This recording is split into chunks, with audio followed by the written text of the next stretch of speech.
হে everyone, আসসালামু আলাইকুম। Welcome back to my channel Nupur's cooking. আজকের রেসিপি হচ্ছে ভীষণ টেস্টি আর সকলের পছন্দের লুচি। টিপস ফলো করে লুচিটা বানালে লুচি ঠান্ডা হয়ে গেলেও ফুলকো থাকবে। এই রেসিপি ফলো করে লুচি যদি আপনি বানান তাহলে যে কেউ আপনার প্রশংসা করবে। তো চলুন রেসিপিটি শুরু করা যাক। প্রথমে একটি মিক্সিং বোলে নিয়ে নিয়েছি 1 কাপ আটা।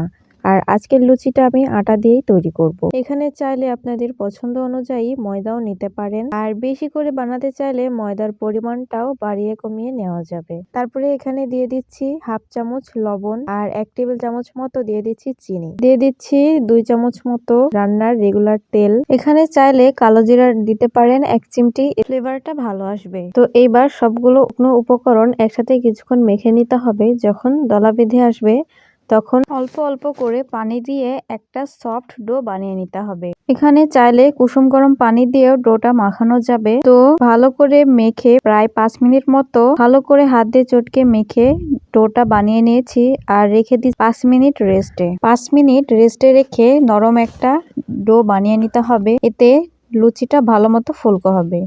তো 5 মিনিট পরে ডোটা কতটা নরম হয়েছে দেখুন। তো এইবার ডো গুলো আমি ছোট ছোট লেচি কেটে নিচ্ছি। এবার একটা বোর্ড নিয়ে একটা একটা করে লেচি নিয়ে গোল শেপ করে লুচিগুলো আমি বানিয়ে নিচ্ছি। তো এভাবে করে সবগুলো লুচি আমি বানিয়ে নেব একসাথে। এখানে চাইলে যে কোনো আকারে বানিয়ে নিতে পারেন, তবে লুচি মনে হয় গোল হলেই একটু বেশি সুন্দর লাগে। তো যাই হোক, সবগুলো লুচি আমি এখানে বানিয়ে নিয়েছি। চুলায় কড়া বসিয়ে দিচ্ছি আর দিয়ে দিচ্ছি পরিমাণ মতো তেল। তেলটা খুব ভালো মতো গরম করে নিতে হবে। তেল যখন খুব ভালো মতো গরম হবে তখন লুচিটা ছেড়ে দিতে হবে। আস্তে আস্তে দেখা যাবে একা একাই ফুলে উঠছে।